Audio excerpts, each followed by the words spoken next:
This is row 1, seat 1. Well, this is nice. When did we start doing this? Nobody told me about this. I thought everything sucked now. Do you have a card? You get COVID? COVID said, oh, I see you having a good season. It'd be a shame if I knocked over the microphone for those listening and not watching the video. Yeah. I'm going to, okay? Jada, I love you. Can't wait to see you, all right? Luck is for dudes. Oh, there is no one on that Broncos team that I love more right now than Von Miller. That man is an absolute goddamn legend. He could come into my house and fuck my wife, and I would say, thank you very much, sir. Man to man, I don't know. The mayor of New Orleans basically came out twirling the umbrella like, fuck Drew Brees and his wife. Who'd you rather have sex with? We would be. I'm an island boy. I'm like this island boy. I picture That's it. Joey now on every Sunday watching Teddy Two Gloves, like that SpongeBob meme where he's like dried out with the eyes fucking like bloodshot. Like, Ooh, yeah. That's the stuff, baby. You shake my bones and you rattle my balls. What the fuck are you doing, Phil? Walk, walk. You shake my balls and you rattle my balls. Dun, dun, dun, dun. There we go. Whatever the words are. I loved that. I loved that. I had an argument at work on Friday with one of my buddies. Better soundtrack, Days of Thunder or Top Gun? That's a matter of preference. Well, see, my argument was that Days of Thunder's score was mostly originally composed by Hans Zimmer. They didn't have a ton of music in the film. Well, that's what I'm going for. That Hans was like- Zimmer, epic masterpieces for like exact moments. And you see like a Hans, if you watch a movie first and then listen to the Hans Zimmer soundtrack after, You know exactly where in the movie that was. bingo. Yes. But you listen to music, I mean, unless you listen to the Highway to the Danger Zone and you think of Top Gun, everything else you're like, oh, that's just a regular song. I can Yeah, listen to. right, exactly. So it's just like they used like some cheesy 80s songs and it was like, you take my breath away. And you're like, oh, God, this song sucks. Like, and, you know, Kenny Loggins' Danger Zone, fairly overrated song. The only reason anybody really likes it is because of Top Gun. But another Top Gun song, that You Lost That Love and Feeling part, when they're all in the bar just singing it, You Lost That Love and Feel, like over and over. Not again. a great song. Not a great song, but everyone remembers it because of that part. Exactly. And then you shake my balls because you rattle my balls. Dun, dun, dun, Don't, dun. first of all, that should be the words, because if like 30 or 40 of you are at a bar drinking, singing together, you can throw whatever lyrics you want out, and people are going to be like, that song is the best. You're like, oh, I love this song. Oh, well, thank you, everybody, for joining us. It is July the 26th, 2022. Last Tuesday before football's back. No, football's back. Training camp's open today. Training camp starts today. Almost everybody kicks off today, if not, tomorrow? Tomorrow. Most teams tomorrow. Tomorrow and Thursday. Today was check-in. Today was like, get your ass here, weigh in. Listen, football's back, baby. Football is back.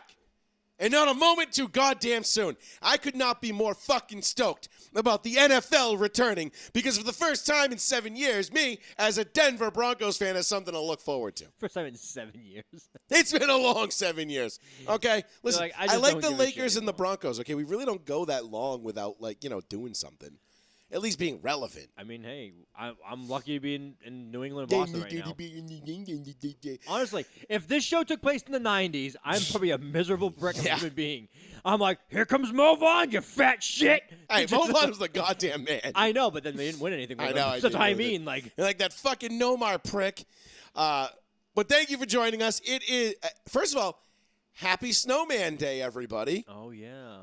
Today, July 26, 2005, is the day that young Jeezy dropped his debut solo album, Thug Motivation 101. As most of you know, it is the Snowman album. As you can see, it is depicted here on my shirt, the logo. It's been all Jeezy all day for me. Yeah? Oh, yeah. I've gone through every album, every mixtape, every variation of every album, of every mixtape. To me, the Snowman album was the last great, truly great gangster rap album that was ever released. Because Nothing after Thug 05? Inspiration, which came out in 2006, and The Recession, no disrespect to those albums, great albums, nothing banged harder than Thug Motivation 101. When I put that CD in for the first time, and I heard it on two 12-inch subwoofers, and my eardrums rattled for hours. And blood. It was amazing. It was one of the most amazing experiences. It was the end of the gangster rap era, which had seen the likes of Lloyd Banks, Young Buck, 50 Cent, the whole G Unit crew, Mobb Deep had been resurgent at that point. 3-6 became relevant again. Slim Thug, Paul Wall. Like there was so much good T.I., Ludacris. There was so much good gangster rap that back then in the early 2000s that it was impossible not to name somebody that you didn't like. You didn't dislike anybody. You just liked other people more. But Jeezy was kind of the final album that came out that you were like, oh my God, this is it. I mean, think about it with Jada and the Locks. I mean, like Styles P, Gangsta and Gentleman. That's up there with me. For me, that's up there with Ride the Lightning and Master of Puppets. Really? Oh yeah, that's in like my top 5. Like it's basically Ride the Lightning, Master of Puppets, and Justice, Gangsta and Gentleman. The Black Album. Like, it just wedges its way in there because it's one of the greatest albums of all time. Styles P is still out there killing it. Jada's still killing it. I mean, we watched the Versus thing with Dipset and the Locks last summer, and it was fucking amazing. Jada just came out and stole the show. These guys were great. But Jeezy was the last dude that really did it and went hard in the paint for gangster rap. And it was the end of an era. It was really the last time that you saw somebody who did that style of hip-hop as well as he did, and he's still doing it, still putting out good stuff. But man, the Snowman album, Thug Motivation 101. When was the last time he came out with something? I think he just came out with something actually like a year or two ago, like during COVID. No I think way. he came out with one. Yeah, really. He's been dropping a lot. He's got a lot of albums. Like if you go through his discography on, I'll pull it up right now. I didn't know that. Yeah, but the thing is that kind of rap isn't like cool anymore. It's all about these mumble rappers and like Migos, and people are more concerned with the beats than they are with the actual rap. And Jeezy always went hard on the beats. Like that was one of his There's no things more he was lyrics known anymore. for. Like the lyrics, like no one cares about. Dude, there's no flow. There's no flow, and it's just like, dude, like, listen. You can have the hardest beats, you can have the hardest shit, whatever. But if your flow sucks, it's over. It's just not even a point. Like, I don't even want to hear it. Yeah. Like, I don't want to hear skirt. That's everything. That's everything. And that's all it is. And I'm like, that's fucking trash, bro. Anybody that tells me they listen to 6 ix The Recession 2 came out in 2020. He had 2020 Pyrex Vision, 2019, 17, 16, 15, 14, 14. Seen It All was great. The autobiography, that was actually a really dope album. I got that one. So anyway, Jeezy Day today. It was Jeezy Day for me. So I got going. You know what I forgot? I forgot how much harder my system in my car bangs when you put a compact disc in as opposed to Bluetooth. You know what? It's really funny you should say that. I forgot I had an old school. I think I had, what the fuck was in my car? I think it was a Treyu. I had okay, you know who Treyu is. Yeah, of course. Right. Yeah. I had that CD in my car, and I must have been there for years, and I just totally forgot. And one day I accidentally hit CD, and it starts playing a Treyu, and it was so loud. Yeah. And I was like, first of all, I am old, and I have not done this since like pre-baby, pre-son. So now I'm like, holy shit, this is loud. And then I'm like, am I too old to listen to it this loud? And I'm like, do I get the bad perception? So I'm like, turning it up a little. And then when I come up to a red light, I'm like, turning it down. Listen, like, brother, I banged out to the I went through the Snowman album, and then I went through the Inspiration, the second album, the 06 album. Yeah. And I banged out to all of them. All of them. I did the mixtapes, the Trap or Die mixtape, which I have. Can't Ban the Snowman. I went through all of them. And there was like, I mean, dude, I'm going back. I'm like, oh my God, like I forgot all about Slick Pulla. I forgot all about these dudes. Like, this was some fucking shit. Like, and you got Bun B on everything. Next thing you know, I'm flipping through like old school like mix CDs that I made. And I'm like, what the fuck was on this? I put it in. I'm like, oh my God, forget all about these songs. you do, because that's just the way it is. You get older, and then like you have like this like Like I even stumbled Flashback. upon some, like, I guess you would characterize it. I don't know. I know EDM people are weird, but I just call it all techno. And there was like some fucking techno songs on there. I was like, Nah, you can't. oh say yeah, techno I anymore. remember this song. Techno's Yeah, like no, early 2000s. We're too old for techno. Yeah, it's way too old. Nobody listened to techno. Techno Viking. But yeah, oh dude, Techno Viking was that was like one of the original memes. I know. Well, yeah, the original like viral videos. Yeah. I wonder how old that guy's probably like almost 50. Now. Whatever happened to Techno Viking? Probably killed somebody. He was very intimidating. I don't know. I'm gonna have to look that up after the show. But welcome everybody, Joey Fats Radio, Row 1 Seat 1 live right here on the one, the only, the New Bedford Guide. We got a lot to get into tonight. We've got Kevin Durant drama heating up with Boston. We've got David Ortiz hitting the Hall of Fame, being immortalized in more ways than one. We'll get into that. We'll get into NFL training camps.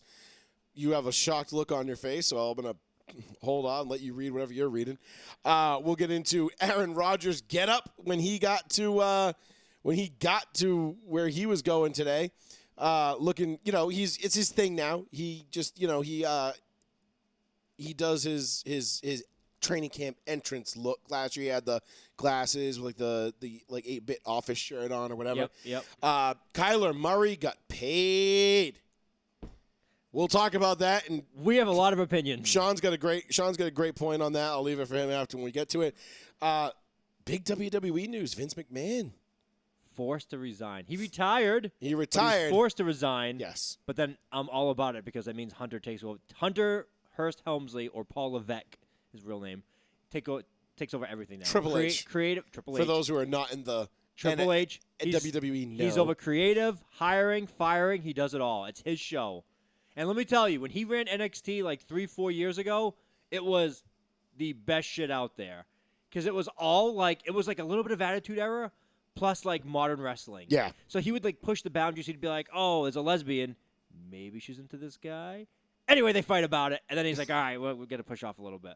Like, so it's not like full on Attitude Era, but it's not like current PG era. Right, which is nice because, everybody agrees that the Attitude Era was the best era, I think. I don't think anybody... It goes between Attitude Era and Golden Era, depending on your age. Because Golden Era is the Hogans, and that's considered like how wrestling started was Hogan, like the Hogan timeline. Right, it was Andre the Giant, Hulk Hogan, Macho Macho Man, the Ultimate Warrior, Jake the Snake, Sergeant Slaughter, Iron Sheik, Sergeant Slaughter. I remember.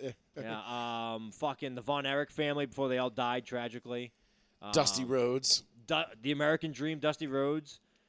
Shit, there's so many guys I can go to right now. Common man. Dude, that was so fun. The night you played, we Working watched hard with his WrestleMania here in hands. your basement, and Joey fooled me so bad where we were watching Cody Rhodes fight Seth Rollins, and Cody Rhodes wins, and you automatically started playing that song, and I was like, holy shit, they're playing his dad's music, and you're like, nah, that's me. Yeah. That's right, because we were listening to it on my phone. It actually just came on. That was actually one of the more, divine intervention things of all time because that was random. It just came on At 3. at When he got pinned. 2, 3. He's just a common man. But it fit so And you were well, and I was like, holy we're shit. like, whoa, what the fuck? And I didn't even realize it at first. And then I thought it looked and I was like, oh, no, it was just on my every song you've ever listened to playlist. Because, That was Super Bowl Eve, right? Was that Super Bowl Eve? No, WrestleMania. Yeah, wasn't that Super Bowl Eve this year? No, that's WrestleMania was March, end of March, early April. Oh, that was my wife's birthday party. That's Yeah, what it what's was. your birthday party? That's Yes, different. got it. But the WrestleMania thing was really cool because his dad, American Dream. Yeah. His moniker now is American Nightmare because it's the son. So I was like, ah. So when you played that song, I was like, no way, that's crazy. And And it wasn't. It just happened to work out for us, which was awesome. yeah. It was a very special moment for us in the basement at Les Fontaines Fats, if you will. 774-992-8702 is the phone number. Give us a call if you want to get in on some of this action.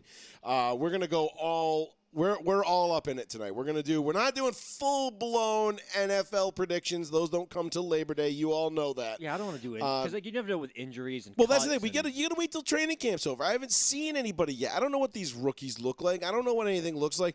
And I know preseason isn't always like, oh my God, you can so tell this team's gonna be nice. But you can always tell if something's wrong. If things don't look good. I'm curious. Teams I'm curious to see in the preseason. I'm very curious. Obviously, my Broncos ain't number one. I want to see how Russell Wilson has developed with Cortland Sutton, Jerry Jeudy, Tim Patrick, and KJ Hamler, who did start on the PUP list but will be playing. Randy Gregory, who I keep forgetting that we even signed. Yeah, but it's old Randy Gregory. But he'll be ready for week one. Him and Bradley Chubb will be. I almost said Von Miller. Him and Bradley Chubb should be fucking lights out, which is going to be awesome. But then the bigger stories, I'm looking forward to seeing what the Raiders look like with Josh McDaniels and Derek Carr and Devontae Adams. You know, I want to see how Tyreek Hill looks in Miami. I want to see how the Chiefs look without Tyreek Hill. I'm looking forward to seeing your guy Mac Jones, and just in the limited action that he's going to see, because he got a lot of praise this week. A lot of praise this morning. This morning from Bill Belichick. People went back. People who are crazier than I am about the Patriots went back and they said, this is only one of 2 times Bill Belichick has ever praised somebody the day before training camp. Can you name the other person? I'll give you a shot in the dark.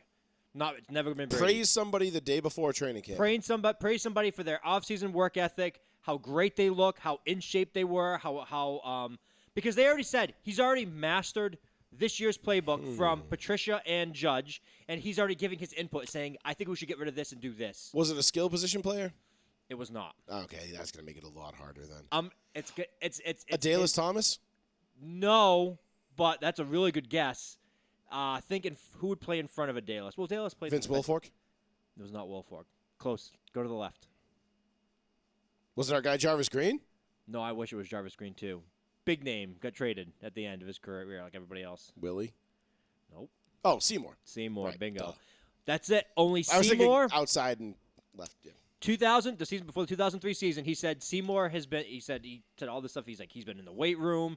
He's intelligent. He looks stronger. He's faster. He's more cut. And Richard Seymour went on to have an unbelievable 2003 season. Yeah, he was arguably the MVP of that team.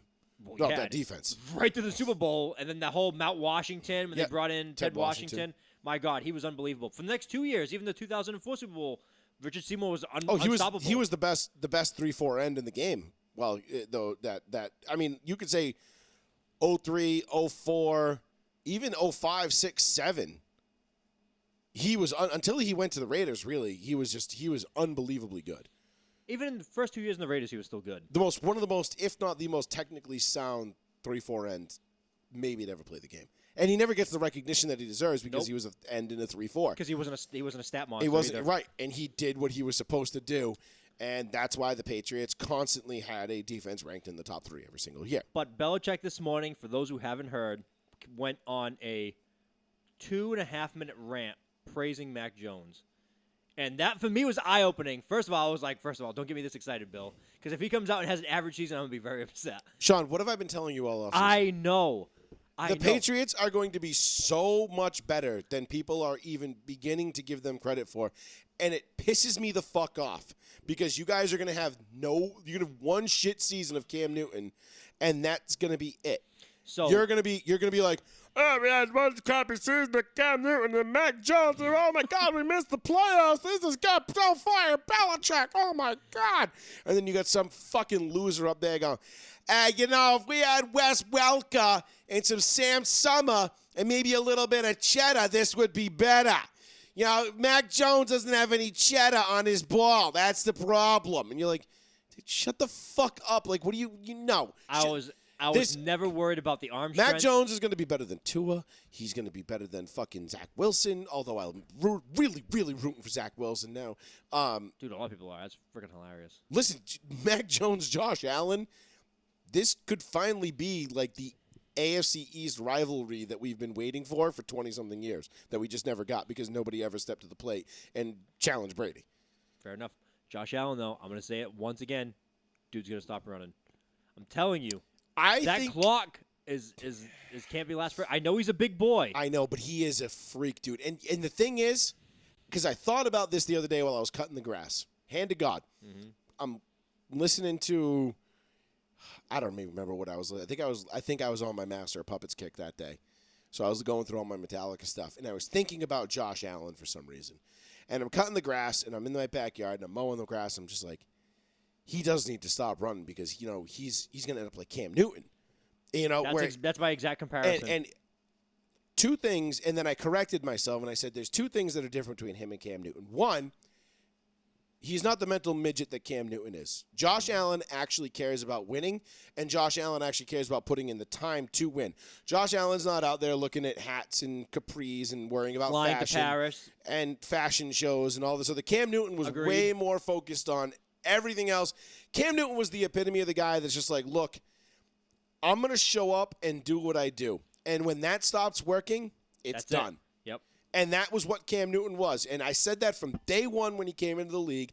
I nailed his ass. The only thing I was wrong about Cam Newton was he made it past my 5-year prediction. Yes.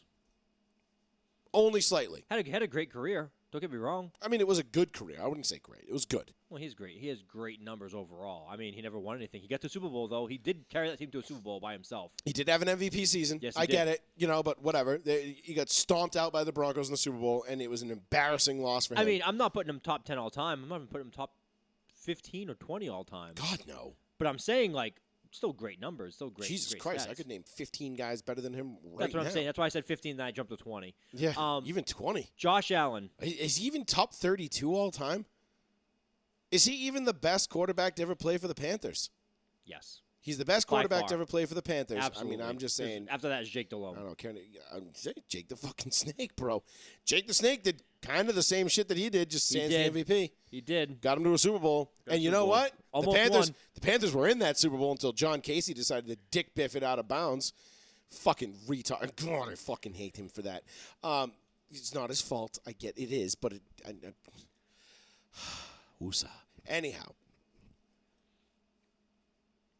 Josh Allen, he's got the mental capacity beyond Cam Newton. He's not where, and I'm not saying Cam Newton's stupid or he can't learn. That's not what I'm getting at all. What I'm saying is that he's not. Cam Newton was closer to Paxton Lynch than he was Peyton Manning. Let's put it that way. Yes. Okay. The second thing was Josh Allen gets calls that Cam Newton never did. Yes, he does. When Josh Allen takes off running, even though he's a big dude, similar build to Cam Newton, he runs, Cam Newton will get crushed, and the refs would be like, for whatever reason. I don't know why. I don't get it. Maybe it was because he was a fucking arrogant asshole, and everybody hated him. And the refs, they're like, oh, well, this is a white quarterback taking off running. Well, isn't this a novelty?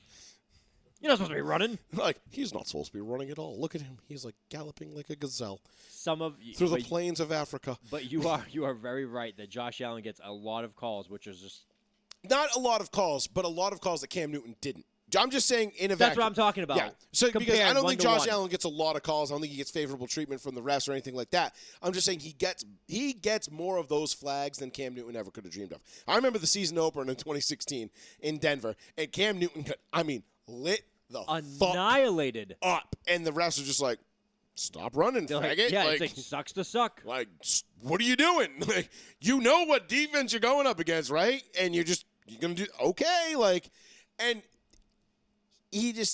But there was a couple of times during that game where I was like, ooh. I think it was Aqib Talib. Was it Talib or TJ Ward that hit him on opening night? And I was like, oh, that's 15.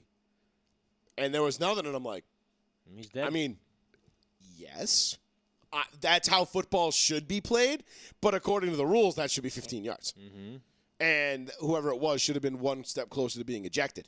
But they didn't call it, and I was all for it. Still am all for it. I wish we could go back to that. We never will because this league is soft, and we can't. We were trying to legislate violence out of football, mostly because the players ruined it, but also because the players had a gripe. I won't say they ruined it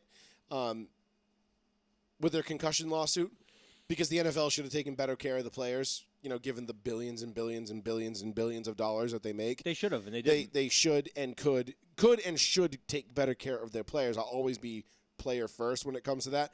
But that concussion lawsuit changed football as we knew it. It was just, that was the end of that. That was the beginning of the end of football. Yes, and it allowed the doorway to be open of, like, what they should allow in football games and what they shouldn't. Like, now you reconsider, should we do kickoffs? Should we do this? Moving where the kickoffs are from to reduce the amount of kickoff returns. Yep. Like, they do all these small things. When a running back, you can't have your head all the way down anymore. It has to be somewhat But up. they never call that.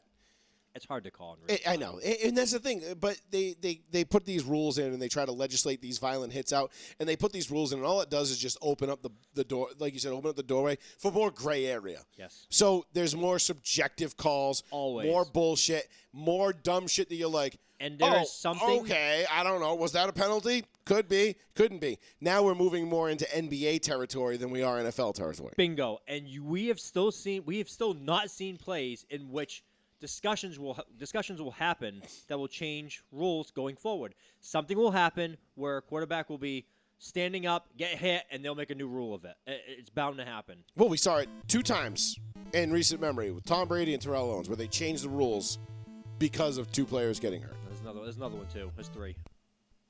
Joey Fats Radio, row 1, seat 1. What's going on, brother? Durant, happy Jeezy Day, brother. Happy Easy Day, brother. You know all those Jeezy Snapchats I be sending you. Oh hell yeah, kid! He's the realest ever do it. Mr. 17.5. Y'all know the name.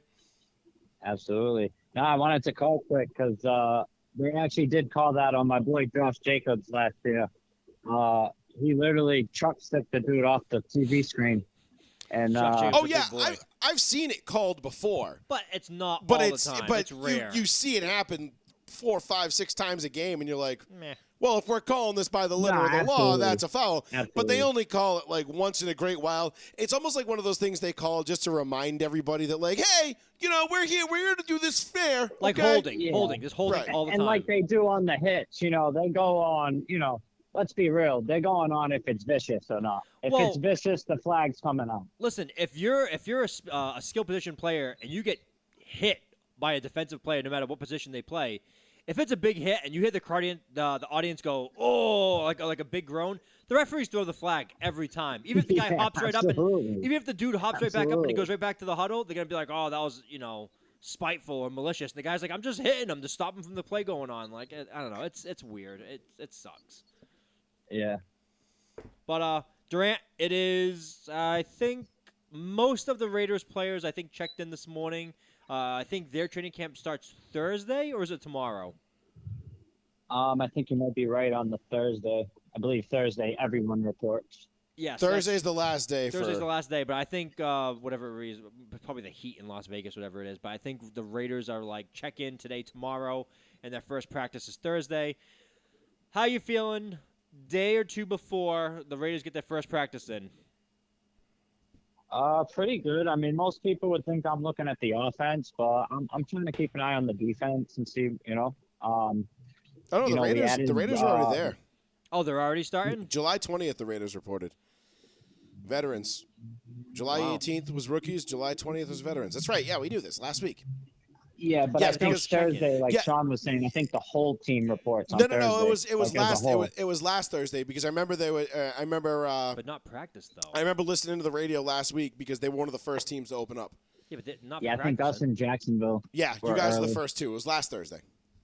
Well, I got a Thursday. But you were right. Yeah, you But, weren't wrong. You were just. I was wrong, but I was off by a But week. yeah, no, I mean, getting back to Sean's question, yeah, I mean, I'm looking at the defense. We added Rocket in from the Colts in the trade last year for Ngakwe. We added Anthony Everett, Baltimore's corner.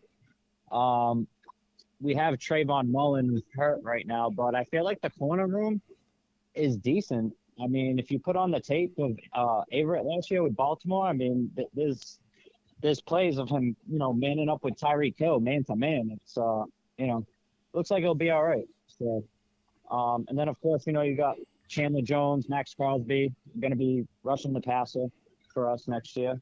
I can't believe I should have Chandler Jones. That's so fucking funny. See, my thing with the Raiders, defense is I don't know how they're going to stop the run, and I think that's going to be their undoing.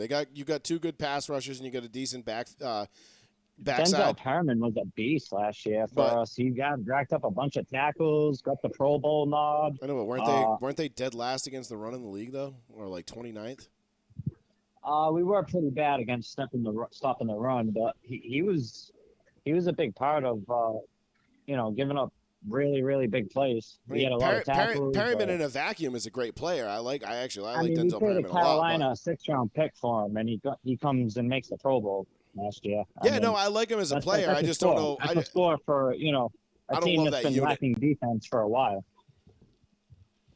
I just I'm debating when I think you're gonna call in and just be sick of Josh McDaniels. I'm gonna say it's your first year, so there's gonna be a honeymoon period. But I'm telling you, by like week 12, you're gonna see Derek Carr. That's about when I started getting sick of him. Yeah, so you're gonna see Derek Carr be on this straight rhythm, just pass, completion, and then Josh is gonna be like, you know what, guys, we're gonna go out, we're gonna run 3 straight runs, and then we're gonna punt it. It's gonna kill all the motivation on offense, and you're gonna be like, why the fuck did we do that? And I mean, I'll call it how it is. You know what I mean? I mean, I'll give Joey the credit on the Gruden stuff. You know, I mean, as much as I loved Gruden and I loved his old school philosophy, and he wanted smash mouth football and all that. I don't think he was fit for the position he got. I don't think he should have been making draft pick calls. I don't think, I think some of his play calling was questionable. So I like Gruden. To give Joey some credit, I mean, I love Gruden, but he wasn't the best option. Some of his play calling and draft, guys he drafted, it was all questionable. Yeah, it's revisionist history, Well, though. Right, but I mean, some of us first guessed it, Well, but we got to give credit where credit's due. We draft Max Crosby in the 4th round. We get Hunter Renfrow in the 5th round. But weren't those Mike Mayock guys though? Probably. Weren't Mike I feel like that's going back to so they said Gruden was supposedly, rumors had it that Gruden was making the 1st round picks and then Mayock was doing the later rounds. Which kind of makes sense because we drafted some of these guys. Because you got really good players in the later rounds. Henry Ruggs, Alex Leatherwood in the 1st round. I mean, guys are all kind of bogus. Yeah, Ruggs and ain't doing any favors. the later round picks turned out great for us. I mean look at Nate Hobbs, the Ruggs, 5th round pick. The Ruggs thing, he was a top rookie corner for us last year. I don't know if you can fault Gruden so much for the Ruggs thing. I mean, was he the best receiver on the board? I mean, over when you talk about, was it Jefferson? No, Judy, I wanted CeeDee Lamb. With all the receivers on the board at that point, I wanted CeeDee Lamb. I don't think Ruggs was anybody's number 1 at that point.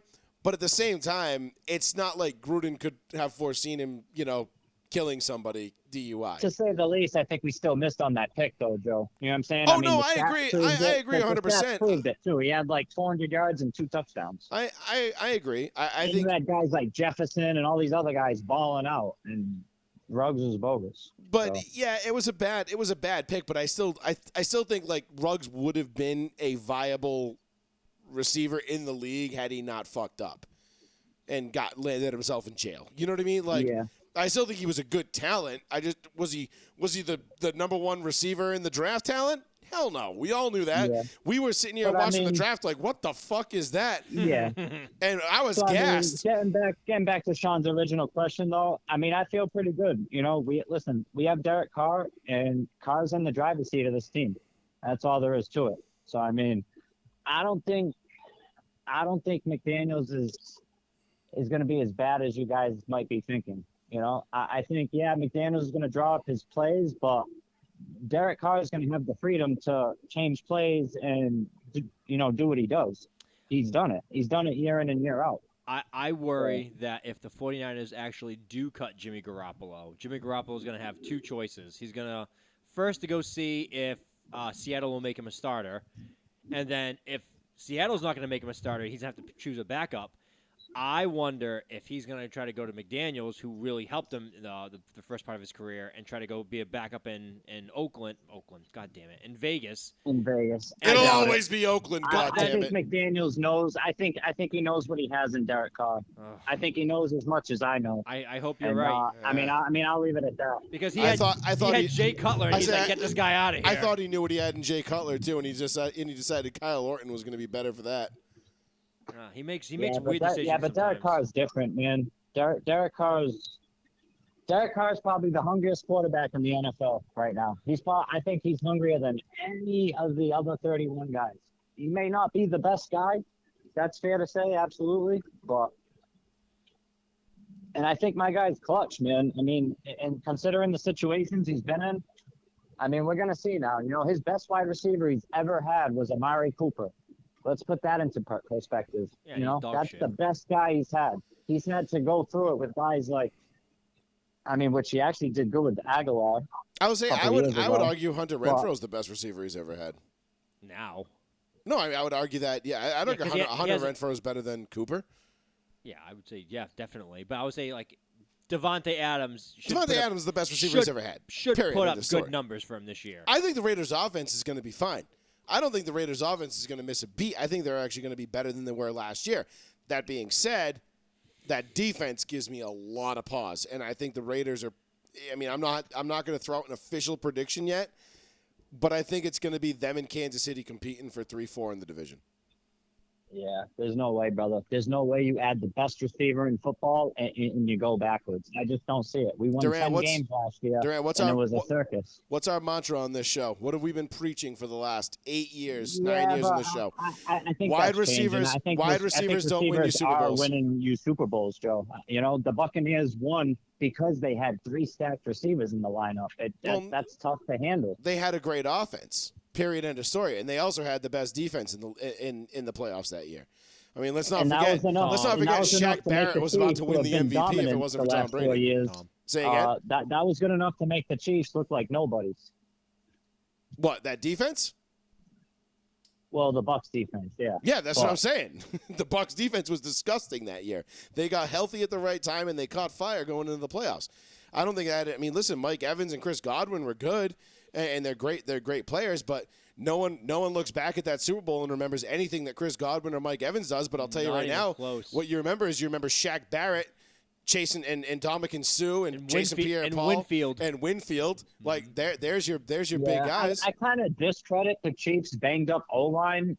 Sure, That had a lot than the Bucks balling out. That had a lot. I mean- that had a lot to do with it. But the Bucks balled out against the Bucks. They picked off Aaron Rodgers 3 times in the NFC Championship. The divisional round before that, who'd they play in the divisional round? Refresh me. The Raiders? No, in the divisional round. The Bucks? Yeah. Oh God, was it the Rams? Wasn't it Dallas?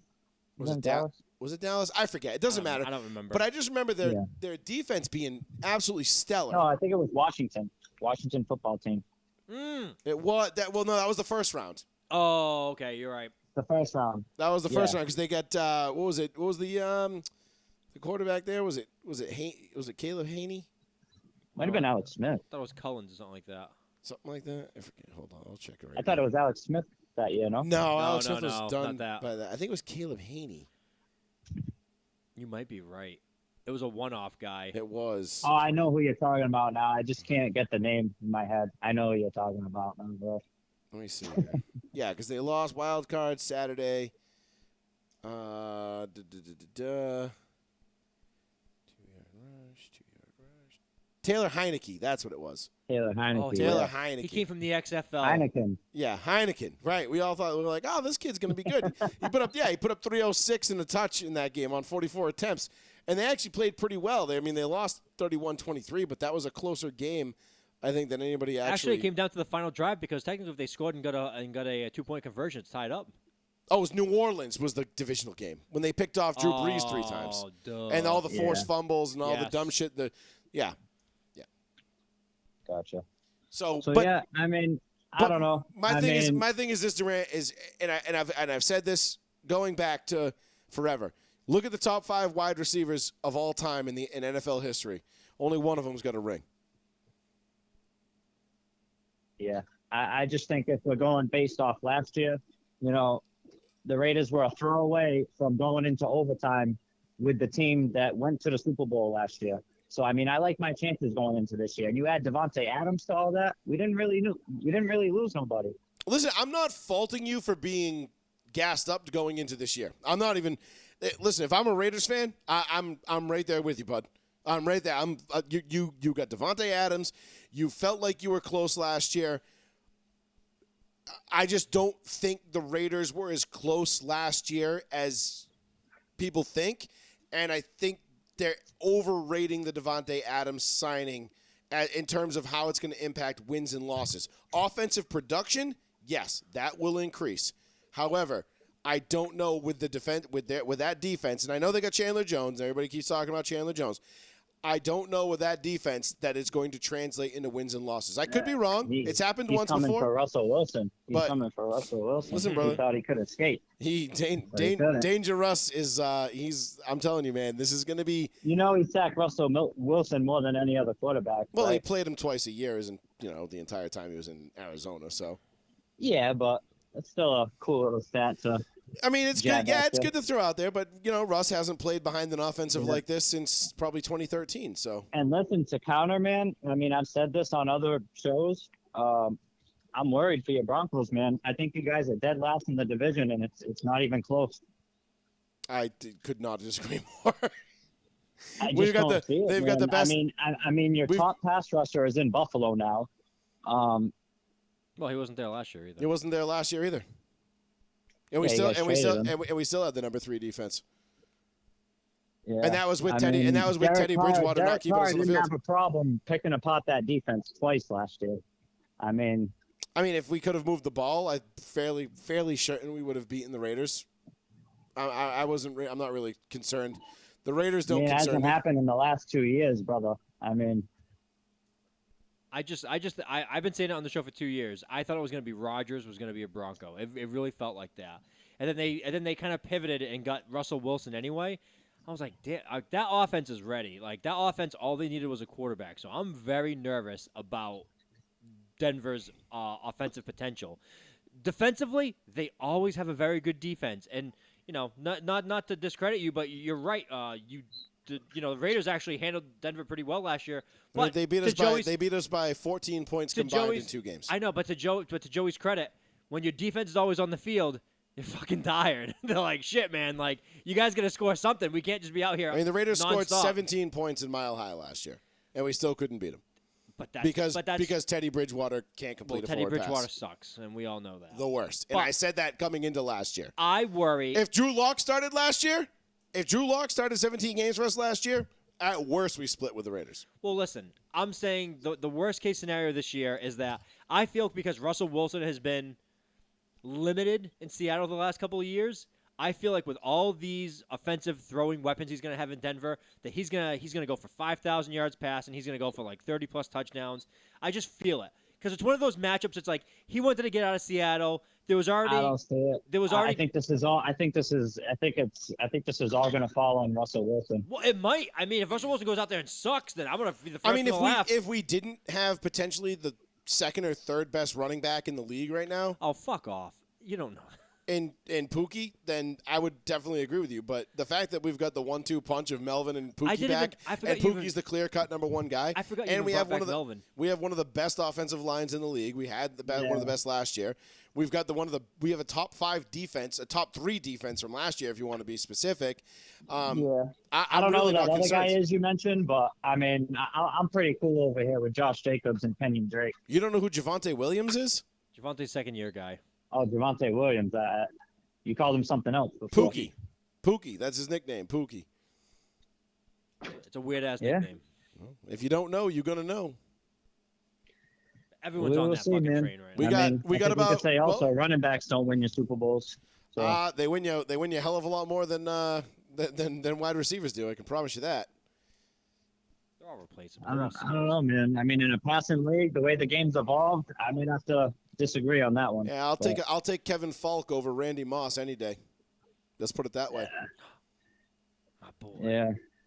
Go ahead and argue that one. I can't. How many rings does Kevin Falk have? How many rings does Randy Moss have? Kevin Falk should have 4. To be honest. I think you're separating the team achievements from the personal I get it. Trust me. Personal stats. Trust me. Nobody does this better than me, Durant. That's why I'm here. I don't know, man. I'd have to disagree with you on that one, brother. I think if you had those 2 on the board in the draft, I'm taking Randy Moss any day. Well, am I playing fantasy football or am I trying to win a Super Bowl? Win a Super Bowl. All right, give me Kevin Falk all day. Give me the guy with 3 who made more big plays in big spots than any running back maybe in the last 20 years. Yeah, you can credit system for that, but Sure, but if you know how to use your guys, they're more valuable. I hope we start cheating again this year. That's just me.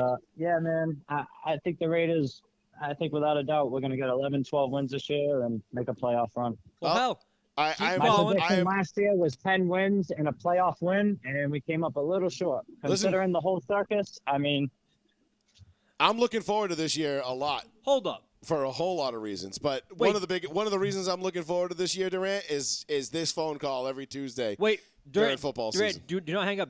Do you gamble? Like, do you go to like Foxwoods and like the sports books and shit like that? a little bit, yeah. All right, I'm gonna see what Vegas over under for the NFL is this year, and I'm gonna see what you want to do. Oh, it's a lock. It's a lock. It's 11 it's and a 8 half. and a half. No, it's 11 and a half. For the Raiders? For the Raiders, it's 11 and a half. Hold on, let's fucking scroll 11 down. and a half wins? 11 and a half. Hold on. All right, hold no, on. that was 8 and a half. Las Vegas. Like a month ago. Nope, you are right. Last season it was 10. This season they went down to 8 and a half. Last season the push was over under 10. No, last year was 7 and a half. They bumped it to 8 and a half this year. Well, this is on Vegas Insider, so I'm just going by what they say. Oh, so, okay. So no, because I actually took it last year. Oh, good. For us to win. So, yeah, because it was 7 and a half, so I took the over, obviously, for us to win 8 games. And so Vegas 8 and a half. So they think we're gonna win 8 games. They think you're gonna win 8 games. Yeah. 9 so, games. I mean, you that's win. a lock. That's a lock. Nine wins. But assuming you don't have any big time injuries. That's part of the gamble.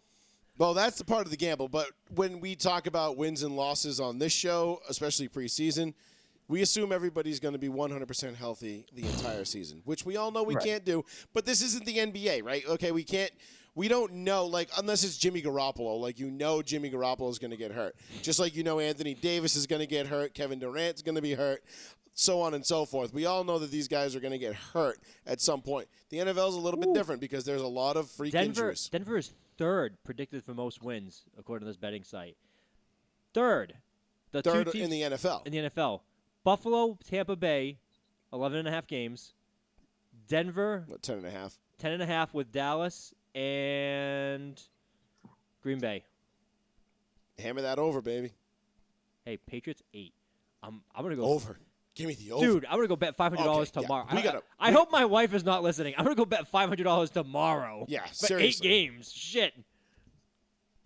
Seriously. Durant, thanks for the call, bud. I'm looking forward to this conversation going forward here through preseason. No doubt, and, of course, always, like I said, every Tuesday during football season is going to be a fun one for us, bud. Absolutely. Listen, man, I don't see us going backwards when you add Devontae Adams and you're pairing him with Derek Carr. I just don't see us going backwards. I get the logic, but I've seen this movie before. So I'm just speaking from what I've seen. I don't think you have. I don't think you've seen the Raiders with the best wide receiver in football. But I mean, I saw him with Randy Moss in 2005. It was coming off one of his best. With Kerry Collins. Come on. I mean, come on. I'm just we'll saying. save this combo for another day, man. I saw him with Jerry Rice and Tim Brown, too. That 2 didn't work two out months all from that now, well. 2 months from now, we're what? 4 games in? Yeah. So, hey, 2 months from now, we're gonna revisit this. Shit, we'll be revisiting this a month from now. Oh, fucking no! Like one fucking game. Hey, thanks for the time, guys. Hey, Durant, thanks for the call, bud. Appreciate you. Later. 774-992-8702. We have it's a month, almost a month from now, 2 months from now, October 2nd. What's that? The Broncos at the Raiders. Week 4. Durant's not gonna call in after that game. Either he's gonna call in to gloat, or he's not gonna call in at all. He's gonna be like, I'm not fucking calling. Nah, Durant's not a bitch. He'll call in, dude. No. Durant's he's no sucker. I'm saying if you guys blow him out, he's like, I'm not dealing with your bullshit. No, he will. He'll call into this show. He might not engage me on social media or anything during or after. But we're not big like shit talkers during the game anyway. No, I don't like text my friends God no. Midway through the second quarter and it's like 17-3 and I'm like, "Oh, where's your boys at?" Like knowing full well that the game's not even close to over. I never did any of that ever. And then like all the Stop and Shop people that I would used to work with, like especially during 2007, everyone's like, "Ah!" I'm like, fuck all of you people. Like, you people, I'd never talk to you guys about sports. And you texted me the night of. Yeah. Like, assholes. That's just like such like a Bush League bitch move when you don't talk shit or talk to somebody about sports all year and then like you just wait for like one big primetime game and like you're like, "Oh, that sucks. Your team fucking blows. You fucking lose." You're like, dude, like, no. You don't get to to rib me about that. They're all Miami fans Yeah, and Cowboys because fans. I'm like, you're not even real fans. Listen, I can text you whenever I want and talk shit about the Patriots. Just the same way you can text me whenever you want and talk shit about the Broncos. Well, I think because you and I will talk shit all week Yeah. leading up to a game. So but like, it's there's a that couple random times- guy you haven't talked to in like 3 months that just texts you out of nowhere, like, "Oh, where's your fucking team at now, loser?" And you're like, "Dude, I don't even like you haven't talked to me in like since last football season. This is the first thing you want to say, like." Well, you If know, someone pulls that now, I hate fans like that. I really do. I guarantee you, my message back will be like, I don't have this number saved. Even if it is saved, who this? they'd be like, I'd be like, you have the wrong number. I don't know who you're talking to. Yeah. Even if I know who they are. Right? Like, you mean nothing at this point. That's the thing. It's like you're so insignificant. Like, oh, what? So you can't put your money where your mouth is all season. Like you cherry pick the one time because then you won't hear from them ever again. Yeah. Oh. Like you could lose like a Week 12 primetime game, and then go on to win the Super Bowl, and you won't hear shit. You know how many text messages I send out after the Broncos beat the Patriots in like 2015 on the Sunday night game or the AFC Championship game? Zero. Goose egg. Yeah, it doesn't matter. I make one Facebook post. That way, if you want to see what I have to talk, you can come to my page and see what I have to talk. I am not going to text your phone individually and be like, ha fuck you, ha fuck you, ha fuck you, ha fuck you. I don't do that. No, we're because too that's old for that shit. that's not even that. That's just Baby shit. lame ass fan shit. Like that is like some subhuman, like shit tier fan stuff that people do. That's LA fans fighting each other in the stands. Dude, that's just it's such typical fair weather. I don't know what I'm talking about. Oh, I no. don't My talk wife is watching. any shit. I don't know what's going on. I just want to talk shit because I know you're a fan of that team. Yeah. And that's it. They don't say anything all year. They don't talk. They don't know shit about football. They don't know what's going on. They just see the scoreboard. They go, you suck. And they just do it to just try to piss you off, which it really doesn't. And honestly, it flatters me more than anything else because I'm like, oh, you took 30 seconds out of your day to send a text message to me to tell me to go fuck myself. That means I was on your mind long before it. Weird. That means by Friday leading up to the game, you were like, oh, if the Broncos lose this game, I got to text Fats. Had it in drafts. Yeah, Waiting. like just sitting there like, Lord. yeah. Like, I mean, I know I'm that big of a deal, and that's cool. Like, that's what we're trying to do. Like, we're trying to be part of your lives, and that's fine. Not to cut you off, but before my wife Yeah. leaves the chat, babe, love you. I'm betting $500 on the Patriots tomorrow. Do it. I'm dead ass serious. Honestly, and if It's easy money. and if the Patriots don't cover it, I will split the Nah, loss with fuck you. that. I don't want that. I'm so confident. I know you are. Even before the Mac Jones news this morning, I was already all in. Oh, dude. I was already. I'm doing easy. 10 Give of those 3 records that you just Denver 10.5 though. Ooh. give me the over on Denver, the under on Oakland, and the over on New England. Okay, I can see that for sure. I know what Durant's saying. That's a tough division, guy. I mean, come on. It's a tough division, and I'm telling you, dude, the Raiders look great on paper. They always do. Mm-hmm. Their offense is going to be good. Their offensive production is going to be good. It might even be better than last year, which I think Hunter Renfro's probably going to be the best wide receiver in that team. Because you know how McDaniels is. McDaniels like, white guy in the slot? listen. 1,500 yards. Honestly, I think Devontae is going to have a great year. Of course he is. But is he going to have a year like he had last year with Rodgers? No. Probably not. You don't develop like. Listen, I know they played together in college. That was an eternity ago in terms of sports world. There is going to be a drop off from what Devontae Adams did in Green Bay last year versus what he's going to do in Vegas this year. People just assume like, oh yeah, he's going to go there. He's going to catch 16, 17 touchdowns. Raiders going to have the number 1 offense in the league. They're going to win 14 games and they're going to be in the AFC Championship. I mean, look. Shit, they almost beat the Bengals. And it's like, nope. No, they struggled in a lot of those games. I mean, let's think about it. If the Chargers and Staley had done the right thing, the Raiders aren't even in the playoffs.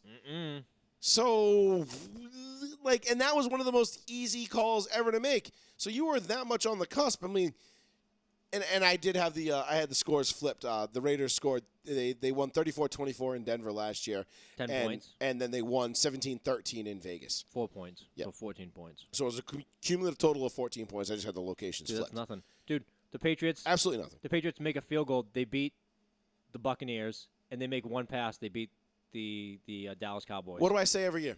I know it's three plays. The difference, three plays the difference every between game. 8-8 and 12-4 is 6 plays a year. 3 plays every game. That's the biggest Belichick and Parcells mantra I've ever heard and I've always listened to.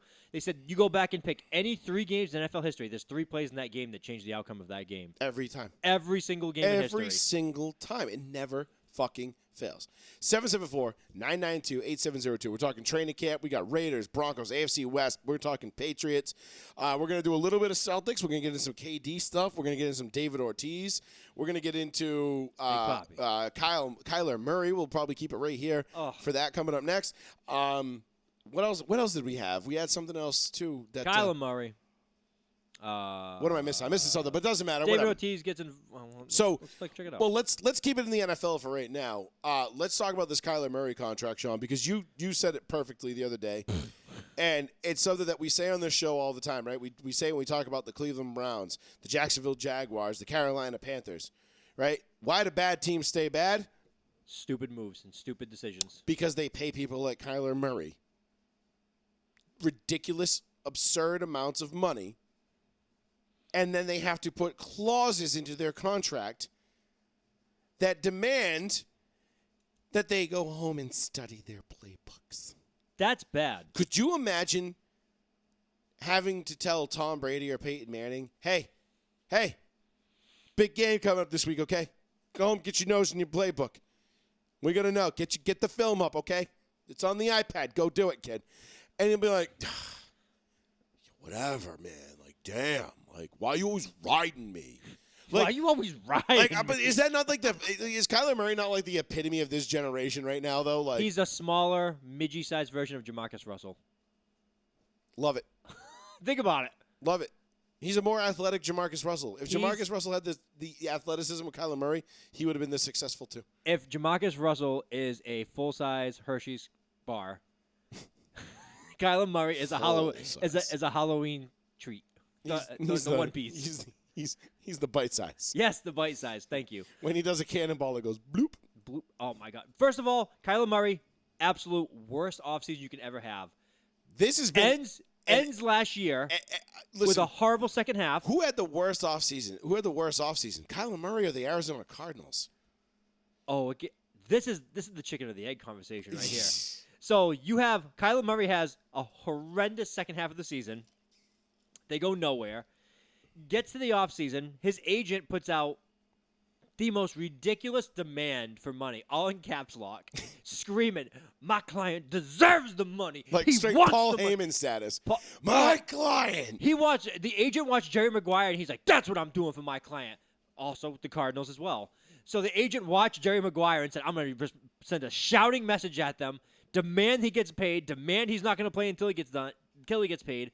They give him a tremendous amount of money, and then a week later they put out this weird clause of like, hey, we're taking you serious, so you have to take us serious. You have to study now. And they put it out there for the world to know. And me and you texted back and forth. Yep. And to me, this screams out, management GM probably don't want the player. Ownership does want the player. Right, because I have a ton of faith in Steve Keim.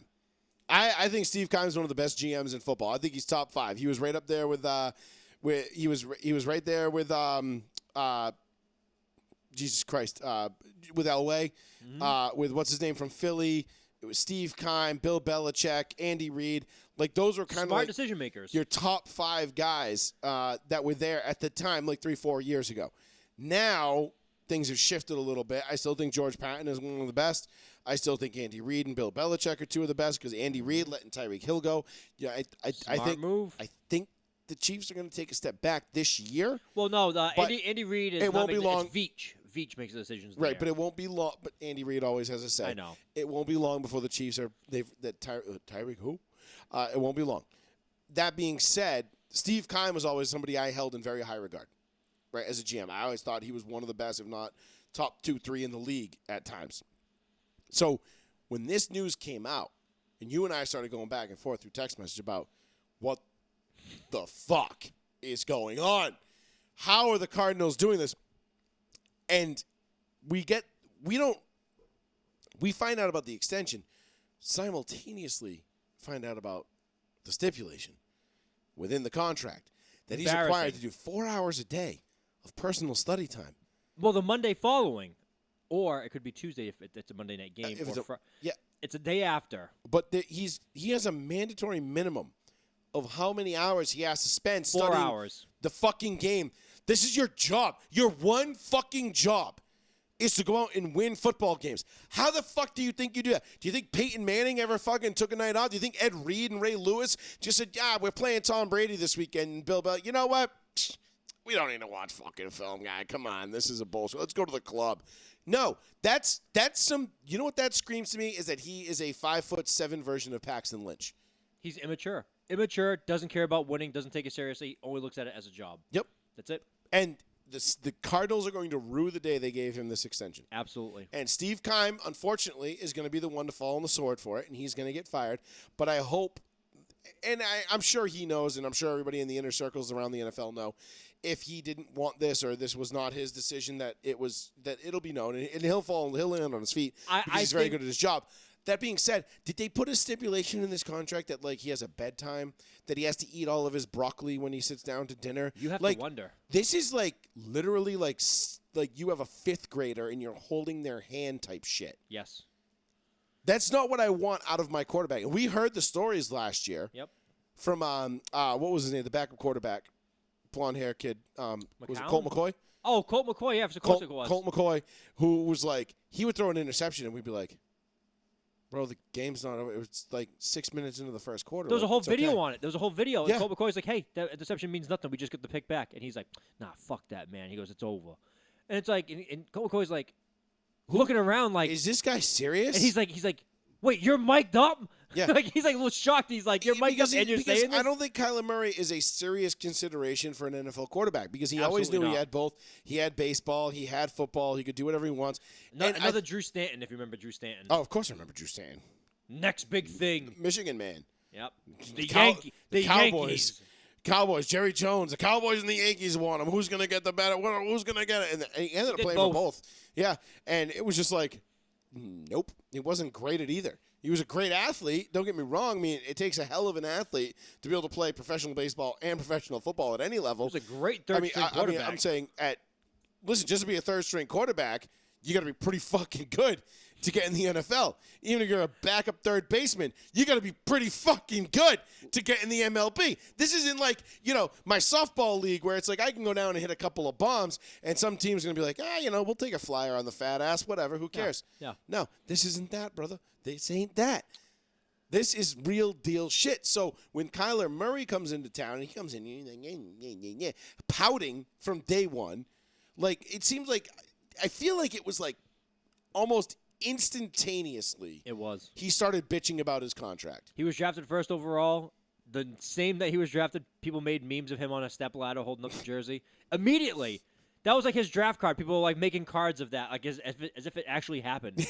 Like, I guarantee you there's young kids out there that be like, oh, he was so small, he had to get on a stool next to Goodell and hold up his jersey. Some kids saw that and went to school and tried telling his friends that at the lunch table. Absolutely. He's like, yeah, he's a certified midget. Like that. He's tiny. Yeah, they're like, oh, they're going wild for him. And He's like tiny Tom Cruise with his arms pumpy run. by the way, NFL.com, speaking of all Kyler Murray news going out, NFL.com has him listed as 5'11". If that man is 5'11", I am competing with Yao Ming for tallest Asian in the NBA of all time. I know firsthand that people lie about their height. That is absurd. I wrote somebody up at work a couple of weeks ago because this one particular individual on his ID card claimed he was 5'4", and my 5'3" sergeant was like, bullshit, 5'4", and we questioned him, and he was actually 4'7". Yeah. I'll let you read the report. I have it saved. That's like 8 inches. It's 9 inches. That's like me walking around saying I'm 7 feet tall. And we all know that's bullshit. Like, and that was what one of my buddies said. My buddy's like, I don't know, he's like 5'10" or 5'11", whatever. He was like, the fucking gall on this guy. He's like 5'9", I think. He's like, the fucking gall. That's like me walking around telling everybody I'm 6'6". He's like, it's clearly not true. And we're like, yeah, we know. And It's like, bro, you're wearing platform shoes and you're not 6'6". He's like a little munchkin. You just want to pick him up and be like, hi. And just like sit him on stuff. Oh my God. But I digress. But that's Kyler Murray in the real world, in the NFL world. And listen, I remember Adam Shine saying it when he went to the Heisman Trophy presentation the year that Kyler did he win it or was nominated? I forget. He's like, you didn't even know he was in the room. He's like, I'm not even saying that to be like an asshole, but like if you go back and listen to Adam Shine say it, he was like, he walked in the room and we were like, he's not 5'10". Like No that's kidding. not when they're like that's not an NFL quarterback. He sat down in the seat. His feet didn't even touch the floor. I don't care how hard he can throw a football. That's not an NFL quarterback. No. I'm sure there are plenty of people that have been gifted with golden right arms Yeah. that didn't have big enough hands, were too short, Doug too Flutie. slow. How big was Doug Flutie? 5'8"? I think he was something close But to Doug that. Flutie never lied. Doug Flutie's like, yeah, I'm short. He's like, what is what it is? But he goes, I'm going to play my heart out. That's Shane Falco from the Replacements was based off 5'10". Flutie was actually listed at 5'10". I don't think he was even 5'10". But again, I mean, that's made up news anyway. But I think he was okay But with I his would be height. more inclined to believe that Flutie was 5'10" than Kyler Murray is. Being 5'11"? Yeah, For sure. absolutely. I mean, Flutie looked small out there, but not that small. No. Have you met Flutie before? You No, will I've eventually. never He's met him, always no. around our area doing stuff. So if you ever have an event, he probably will be there at some point. I've seen him at one of my work events I went to. I don't even know which one it was. Very, very humble gentleman, very nice. You'll never know he was like an NFL star, just like the way he handles himself. He's like 5'7", 5'8". But nothing's wrong with that. He looks like just everybody else. But you'd be surprised if he goes like, "Oh, I was an NFL quarterback." You'd be like, "Yeah, wow, really?" Yeah. I mean, when I met Steve Grogan, right? Steve Grogan's kind of tall. He's Steve like, Grogan what, was 6'2"? he was tall. He was a little taller than me. He was like 6'4", 6'5". Yeah, that's pretty tall. He was pretty tall, or maybe he was listed. I think he was like 6'3", but he was like a tall 6'3". Like he was up there. Yeah, he's lean too. And he was a big dude. Let me see what he was listed at here. Yeah, 6'4". Because I remember him being a little bit taller than me. But the thing was with him was like he was only an inch taller than me. Yep, and I could tell he was a little bit taller than me, but it wasn't by much.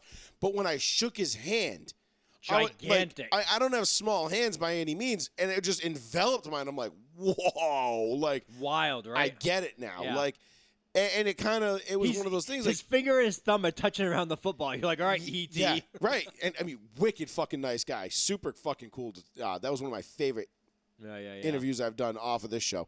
Obviously, all the ones I've done here. Did you see our boy Jared Schuster called to the AAA? No, already? Yeah, he called up. I think he's going to be a September call-up, dude. Good for him. Yeah, he's killing it right now. Well, Jared for the Schuster, Braves. pride of New Bedford, Yeah, for the Braves. playing for the Atlanta Braves, called to the AAA this week. On this show, don't even talk about the Red Sox anymore. I can't even watch them. Even highlights. I don't Oh, care. I did. I went on a whole tirade about the Red Sox last week, and that was before they went on this epic losing Before they streak. lost 28 They runs. got outscored 54-9 over a 3-game period, which is the most since like 1901. It was something insane like that. Yeah. Like, the team just they can't even put like a JV team on the They field. literally had an in the park grand slam Yes. hit against them. Yes. That's some like T-ball type shitty play. And Duran, the outfielder. Who just couldn't be bothered to go run after the No, ball. he was just like, no, I missed it. Oh well. Oops, I lost it. What am I supposed to do? What happened? I don't understand. Like, what happened with this team? I mean, Alex Cora's drum in center field's gone. I don't know. Like maybe did everybody forget about that? That everybody was celebrating the Red Sox winning in 18, and then bashing the Astros for winning and all that other shit. They kind of forgot that Alex Cora was doing the exact same thing in Boston. Well, we did. But then again, that'd be me expecting Boston fans not to be complete hypocrites. So no. shame on me. No, I'm all for cheating. Like I've gone full Eddie Guerrero. I want cheating all the time. I hope Belichick seriously brings out a camera in the middle of like a game this year and just sets it up like right next to him. Like an old school one where you Yes! actually have to roll the film. Have an ominous guy in a jacket that just says NFL, just rolling the film like this too. He's like, doesn't work for me. It works for the NFL. That'd be fucking awesome. The NFL's like, he doesn't work for us. And it's like, and then they go over to the camera and there's nothing in it. It's just like It's a decoy. They open it up and it's just like, pan! Like a bunch of like confetti pops out with like a middle finger on a spring. As you see this man with like his hair parted in the middle wearing glasses fold up the real film and get away with the evidence. And then it just like dips on off like.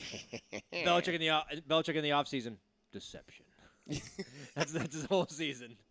774-992-8702. Kyler Murray, Again, this contract is the reason why bad teams stay bad. This is why the Arizona Cardinals will remain bad. They will remain I can't believe it. Super Bowl-less. I mean, it's such a bad deal. I can't. Kyler Murray, I got to look and see, too, like, where the outs are here for the Cardinals. Because I got to assume that they're going to take the first. Soon. They're going to take the first one that they get. I don't care who you are. Because this kid's a fucking clown. I'm sorry. I'm so over Kyler Murray and this whole like little experiment. It's over because now that it's reached the media, you have all these big NFL guys like Lewis. I really respect Louis Riddick on Twitter. Same. Phenomenal. He's like, how does this happen? And he's saying the same thing that we're saying. He's saying there's an internal struggle going on here that we don't know about. Somebody wants this kid. The other half of the organization doesn't want this kid. This gets leaked through the professional website of the Cardinals. He goes, something's very wrong. He goes, and how does the agent see this letter and say that's okay to post? And he's like, something is very wrong. That just screams, that getting leaked at the time it did just screams dysfunction from the top down in Arizona. And there is dissent, and there are two parties. There are pro-Kyler and anti-Kyler. And they are both right now waging a war within the walls of that building. And that is never good for a football team. But nobody cares because it's Arizona. Arizona isn't like this diehard fan base. Nobody cares in Arizona. We care nationally because, it's a big deal because we care about the NFL. Absolutely. But other than that, you're right, Sean. Nobody fucking cares. No one's going to give two fucks. If they win, they show up. If they don't win, they don't show up. And did you see, speaking of Twitter, did you see Bernard Pollard? Yeah, what? I didn't get to talk about that with you. I was busy. But what the hell happened there? So first of all, anybody that doesn't know Bernard Pollard, shame on you. Bernard Pollard has ended the Patriots Super Bowl chances twice. Bernard Pollard, as we like to call him, the great one. Shut up. AKA the greatest safety of all time. I started his fan club September 7th, 2008. Blew out Brady's knee, blew out Welker's knee, Gronk's ankle, and one more Patriot. Was it Amendola? No, not Amendola. R.I.P. Amendola. He retired. Retired today, yeah. Oh, no, he ended Stephen Ridley's life. He passed out. He passed out. Yeah. He got hit and he was unconscious while he was still standing. Yeah, Bernard, that was one of the greatest I've ever fucking seen in my life. Yeah, then Ridley was never the same. Bernard Pollard was just that dude, bro. But absolute fucking animal, great fucking football player, awesome fucking safety. That led to Shane Vereen killing it for us in the 2014 Super Bowl. This is true. So shout out to Bernard Pollard for helping us win one. So he took away two or three. We gave us one, but he gave you one. Kinda. No. I was. He posted a video because obviously I do iRacing now. I know. Anybody who follows me on is friends with me on Snapchat or even Facebook knows that iRacing has become like the preeminent thing in my life that I do in my spare time. And Bernard Pollard's a big iRacing guy, and he loves racing in the NASCARs and doing all this stuff, and he's apparently pretty good.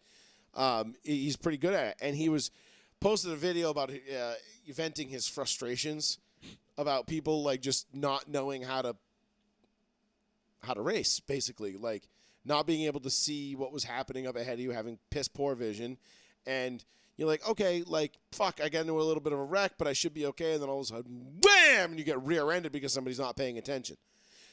So he was venting about something like that, and I was like, listen, man, I get it, bro. I was like, I straight up fired a beer from right here where I'm sitting all the way down there the other night. Yep. Because I got wrecked. I call him Squeefs. That's my little brother's nickname because Squeef is the kind of kid when he gets into an auto racing video game, he's like, I suck at this. Well, I'm not having fun, so I'm going to ruin it for everybody else. And then he'll drive backwards on the track until he catches the first car. And then run head on into the pack and just ruin everybody's day.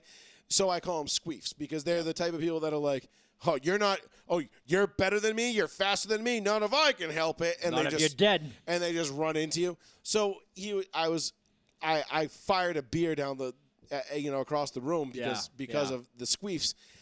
And I posted that and I said, listen, I was like, I feel you, brother. I was like, the frustration's real out here. And he's laughing my fucking ass off at you firing a beer across the room. That's fucking great. He's like, people don't get it. People don't get it. I'm like, you don't. I'm like, you spend hours playing these games. It's not like you can it's not like Call of Duty, where you play a game and then you lose and boom, in 30 seconds, you're right back in a lobby. No, sometimes you got to wait an hour to get back into a race. You run a race and they say the race starts at, on the half hour every hour. So 5:30, 6:30, 7:30, 8:30. You only have so many opportunities to get back into that particular event. And it can be frustrating as shit when you get to the end of a 50-lap run and some fucking squeef just decides to fucking hook you and send you, and you lose points because if you wreck or you contact other cars, iRacing is it's a simulator. It's not a video game. Let me differentiate. It's very, very strict on what you can do within the confines of the game, and your safety rating, which is basically you keeping it on the track, keeping it off the rails, and keeping it off other cars, is everything. That's how you fast track to upgrading your license, and when you get better, and their theory is, okay, good racers will find a way to stay out of trouble. Not always the case when you're getting intentionally wrecked. And there's an appeal and a protest process and all that, but it usually goes nowhere because their blanket statement is, listen, racing happens. Yeah. That being said, me and Bernard Pollard had a moment on Twitter the other day. Shout out to the great one. I get you, brother. The iRacing struggle is real. It is real. 774-992-8702. Give us a like and a share if you like what you've seen so far. We've got about, 15, 20 minutes left here. We're going to rapid fire through these last couple of things because we've done Kyler Murray. We've done the NFL. Julio signed really quick, though. Yeah, Julio signed with the Bucks. Which does nothing for me. Doesn't move the needle at all. Yeah, but you know what, though? It just all it does is just take away.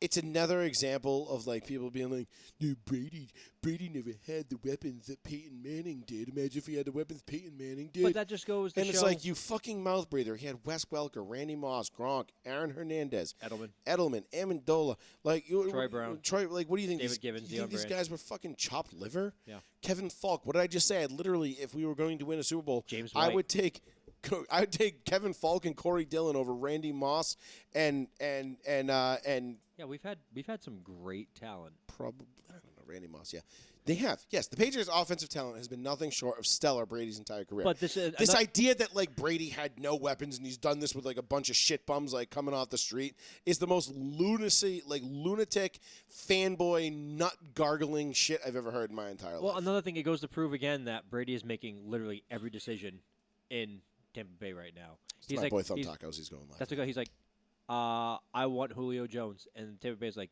done. You got it. Yeah. He's like, I want Bruce Arians fired. Done. Yeah. I mean, they because they retained Godwin, right? Yes, they retained Godwin. They got Evans. Gronk's not coming back. They signed Russell Gage, who's probably the real number 3 on that team. Yeah, probably. You're right. Absolutely right. I mean, Julio Jones at this point is a shadow of his former self. Number 4. He'll be you know when Julio Jones is going to be killer? End zone. 3rd and 11. That's it. Hey, get out there and give me a. They just signed Kyle Rudolph because Gronk is retired. Yep. I'm assuming the final time, but then he said he might come back in December. I don't know. I can't stand that dude already. Like he's burnt out all of my like happiness with him. Well, Brady's getting there. Brady's like right there where I'm just like I can't. Stand I think this is anymore. honestly. I think this is it for Brady. No, he keeps talking about again. He says, "Well, I think I want a couple more years because now the rumor is that Fox deal, though. He wants to play with another team. That's the new thing. He wants to play with a third team. If he wants to go to Miami that badly, I could see it.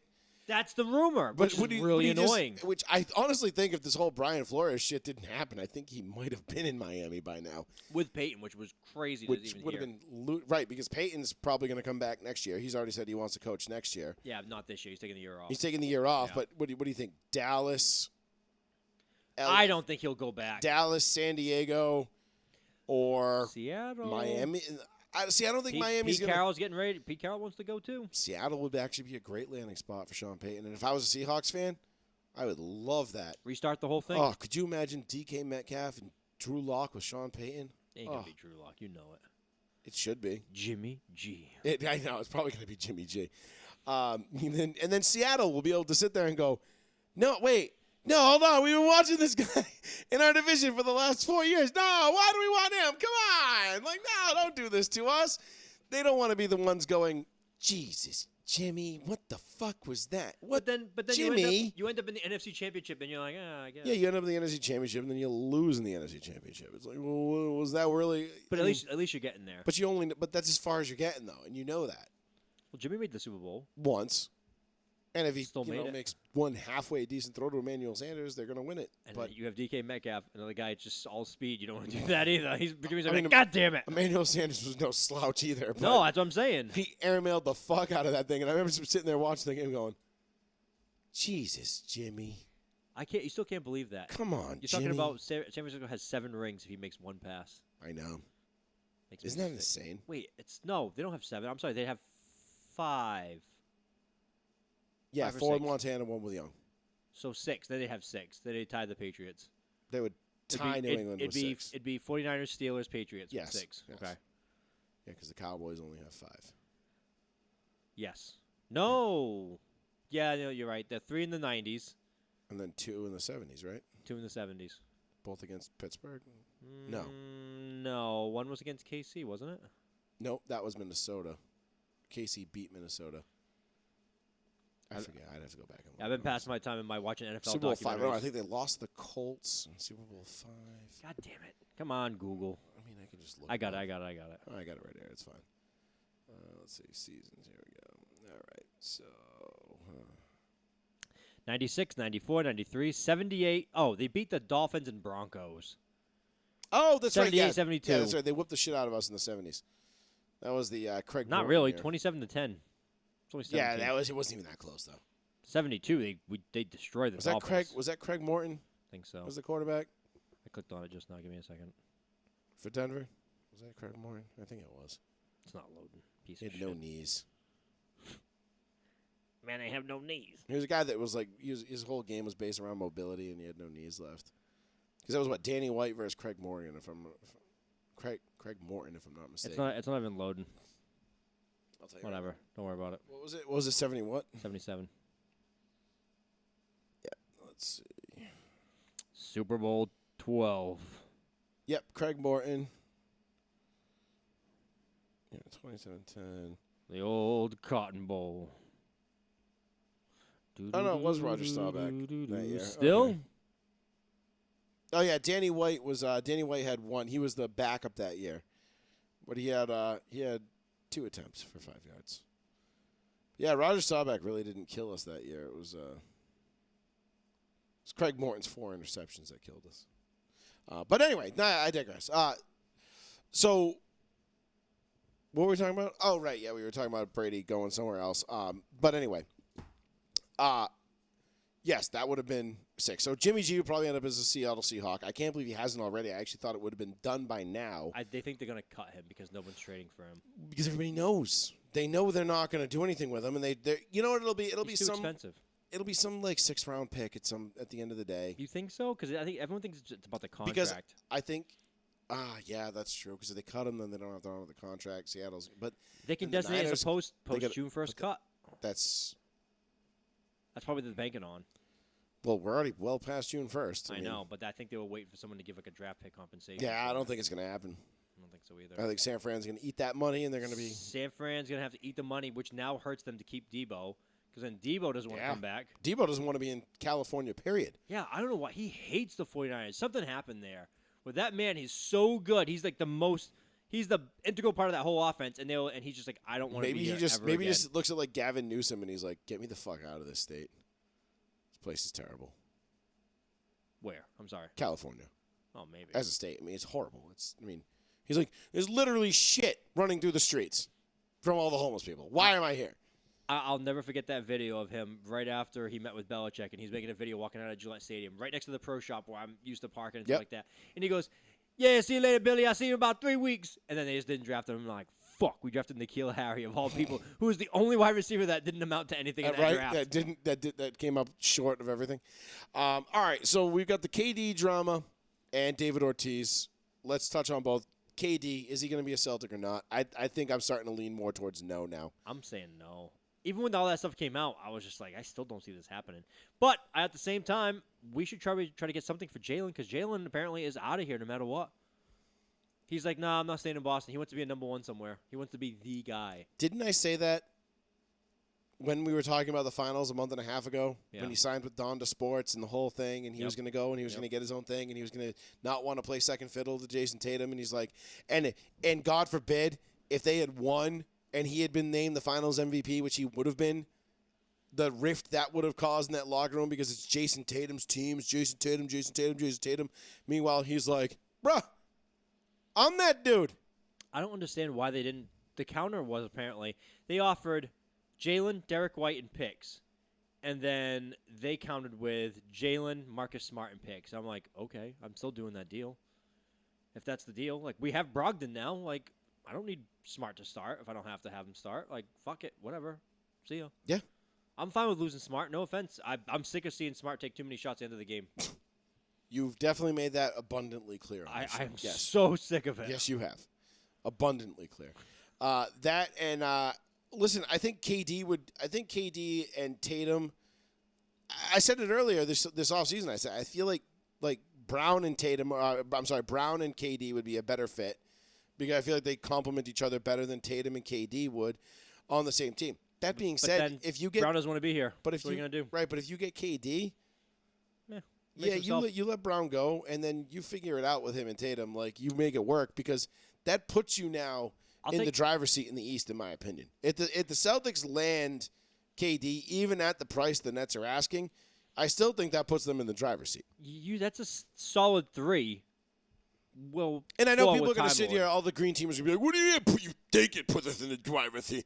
We were in the finals, okay, against the Golden State Warriors. Like, doesn't matter. You didn't belong. Giannis. You didn't belong in the finals. If Chris Middleton was healthy, you're not even out of the second round, okay? You were 1 3-pointer taken away from losing to Miami. Like, you got by on the skin of your teeth, and then you finally got to play a better team, and you lost 3 straight to get swept out of the beat out of the series in 6. Mm-hmm. Okay, the Celtics are not that great of a fucking team. They overachieved like crazy again last year. Mm-hmm. Okay, just like they did when they had Isaiah Thomas and they took the Cavs to whatever it was, 7 games or 6 games in the Eastern Conference Finals.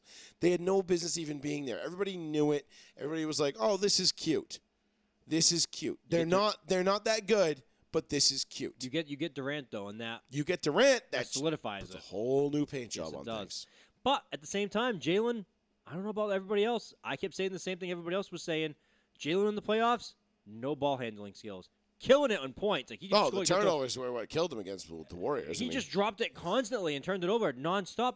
It was laughable. That 15 turnover mark, I think, was like dead ass for the Celtics in the playoffs. Like they turned the ball over 15 plus times. That's a wrap.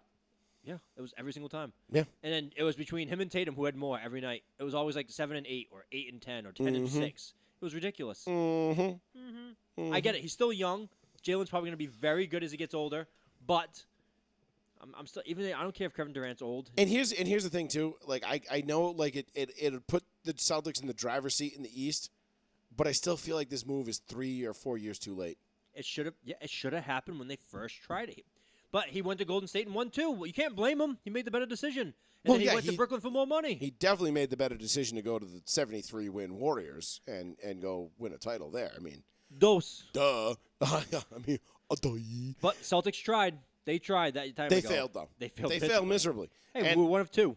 And like I said, I put that fully on Danny Ainge. That's your job as a GM. I still think is to get the guy that makes you that much better. Because if you put KD on this team 4 years ago, I think you're talking about multiple titles in Boston at this point. Well, at least get into the dance. At least I think you're talking about multiple titles. We'll see, because I think the core was still too young, personally. But KD would have carried them. Hopefully, he would have carried them to the point where I feel like they at least would have gotten there. Exactly, you would have gotten to the dance, but do you win it? I don't know. It depends. Depends who you're playing. And then again, I don't think anybody was stopping the Bucks last year. Or 2 years ago. I think the Bucks were just such. That was a juggernaut team. But I think that was such a fluky thing because nobody went into that offseason. No, nobody like sitting did. there going like, all right, I know we got KD and Kyrie in Brooklyn. I know we got LeBron and AD in LA, but how do we beat the Bucks? It was like, no, how the fuck are we going to beat LA and Brooklyn? Those are going to be the 2 teams that we're going to have to beat. And then, that Golden State team, God forbid they get healthy and come back. Then we're going to have to deal with them. And Phoenix, they're pretty good too. But nobody went into the offseason thinking like, oh, my God, Milwaukee's the team to beat. It's just him and Middleton. This is a dynasty in the making. No, it's not. It's just it was one team. They caught lightning in a bottle, so to speak. Yep. And that's how it happens, I honestly won't be surprised if you never see Giannis win a title again. Maybe not on that team. Not on that, right? Exactly. Not in Milwaukee. Damn right, not in Milwaukee. But that being said, Too small market. Not even just that. Just we see this.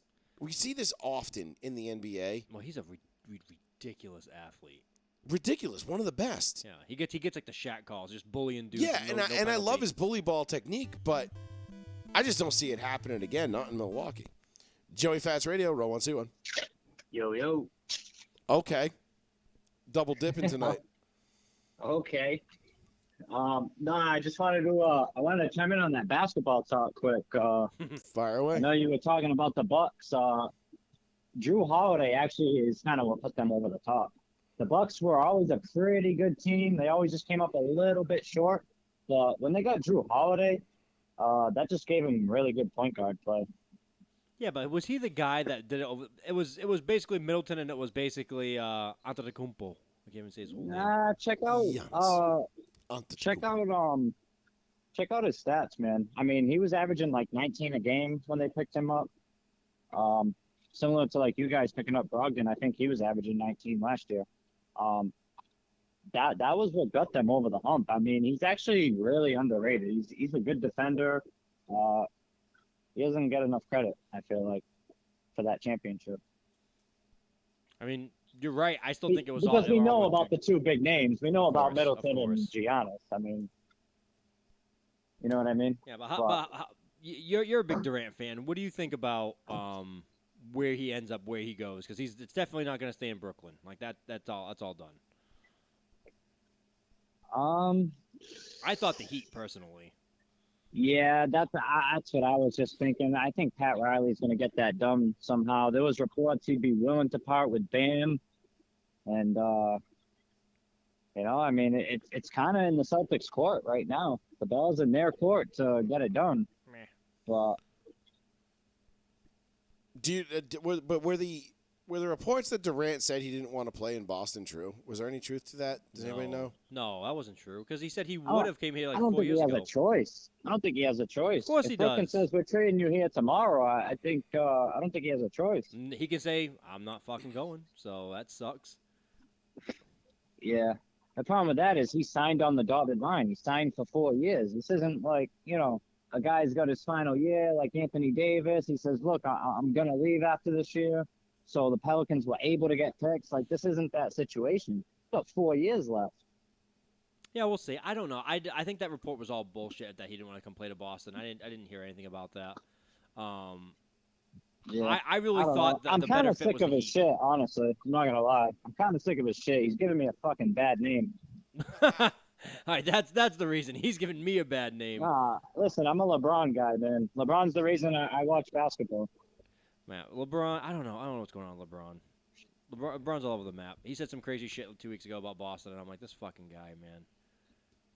I heard that last week about the racist stuff. I believe they are racist with some of the crazy shit they say. I mean, he doesn't have to get into details. I mean, if LeBron says they're racist as fuck, I mean, I'm going to take his word for it. Listen, I've gone to the Garden multiple times.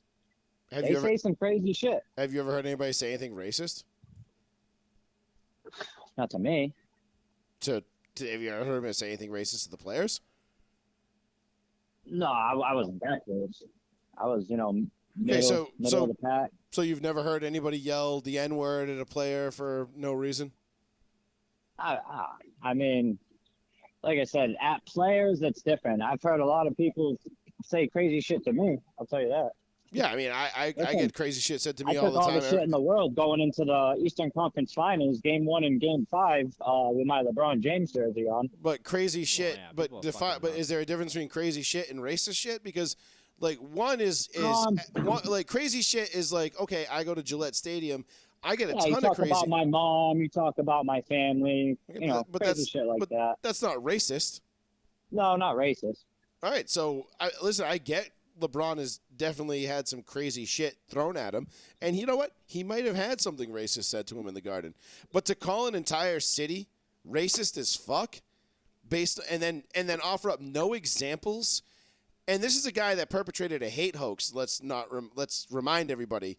he claimed that somebody spray painted the N-word on the front gate of his house in L.A. And then they called the there. cops, and then the cops get there, and it's magically cleaned up before anybody gets there, and there's no surveillance footage of it. Listen, LeBron off the court is one of the biggest pieces of shit that you'll ever fucking meet. I get how you feel, but listen, I'm with LeBron on this one. I think LeBron just put it out there, and did our work for us just to let everyone know that Boston's the shittiest fans out there. Listen, you can call them the shittiest fans out there. I agree wholeheartedly. I loathe Boston fans. No one hates Boston fans more than me. Not LeBron James, not Torrey Hunter, not Adam Jones, not fucking Jose Batista, not you, not Peyton Manning, not anybody. But wait, hold on. But there is nothing. I've never been to Gillette. I've never been to the Garden. I've never been to Fenway and heard anybody yell anything racist. I mean, outright racist like they claim happens to them ever, not once. And I've been 2-3 dozen times. But wait, all right, let me interject really quick. But LeBron forgot that 4 years ago, he said that Boston was one of his favorite places to play because of the the power and the energy of the city. And then they asked him flat out, "Have you ever had anyone said anything racist to you?" And he said, "No, absolutely not." He goes, "I've never heard it." That was him specifically. And then 2 years ago, he buys in. He's a partial owner of the Boston Red Sox, of the Fenway Sports Group, which it's just me. I don't know. It was such a weird comment. He's a fucking liar. It's okay. He can be your favorite basketball player, and you can still call him a liar. No, but it just goes back to it's the thing. fine. It's everybody says it now. They can be both things. It's like as soon as any team in Boston does well, everyone's like, oh, well, it's a racist fan base. It's exactly. It's like, come on, man. It's like you go there, you're like, hey, everybody, how's it going? It's like, oh, he secretly hates black guys. It's like, what are you talking about? Like there's no more race here than any other part of the country. And I think here. I know. There's less racism than ever. What do you say to this, Sean? Because I got a lot of Boston fans that don't want KD. They don't want to do that trade that's on the table. I mean, you have some dumb people out there. Like here's the thing. Listen, it has I don't nothing think to do it's with. just a few either. I think there's a majority that. But the fact. But hold on. Like, hold on. Are you suggesting that Boston fans don't want KD because he's black?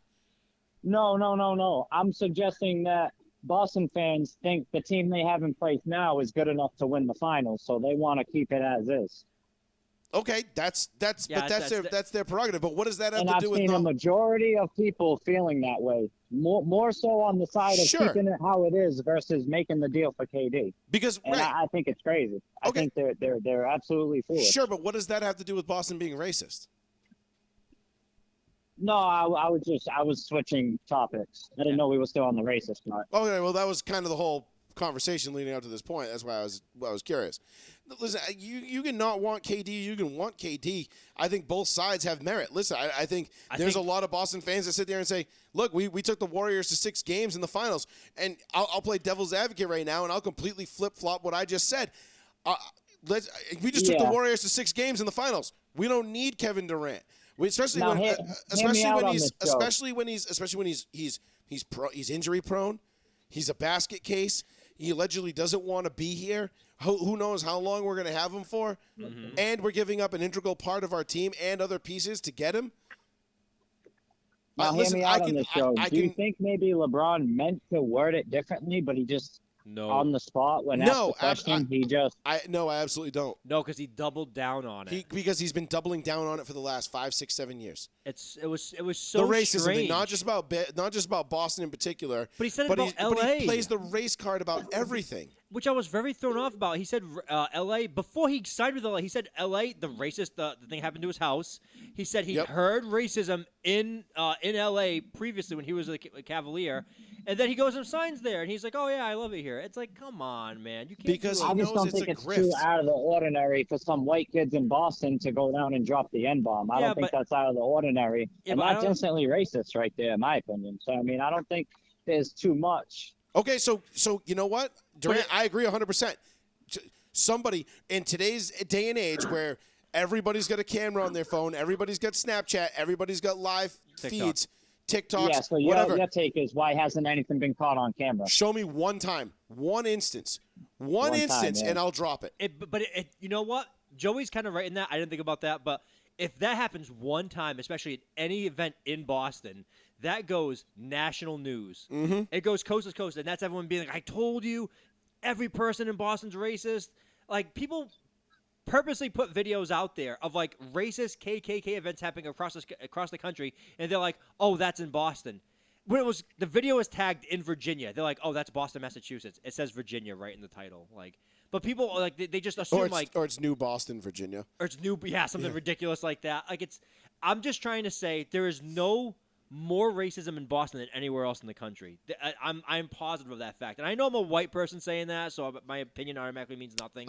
You know what? But no, it really... There is no way. With how much pressure is on Boston for being racist, there's actually even less racism, it feels like, more than ever, to be honest. It all ended for me when Torrey Hunter and Adam Jones called it out, and they said that they heard racist instances, and yet nobody else did. Dude, not their teammates, the Colorado fans. Not the Red Sox, not anybody in the stands. Nobody heard it. Nobody saw it. Nobody can corroborate that story. Well, they gave him They gave Adam Jones a standing ovation the next night, and he didn't even like do anything. He was like, yeah, because okay. why? Because they wanted to show that you're black. Congratulations. We love you. That was very awkward.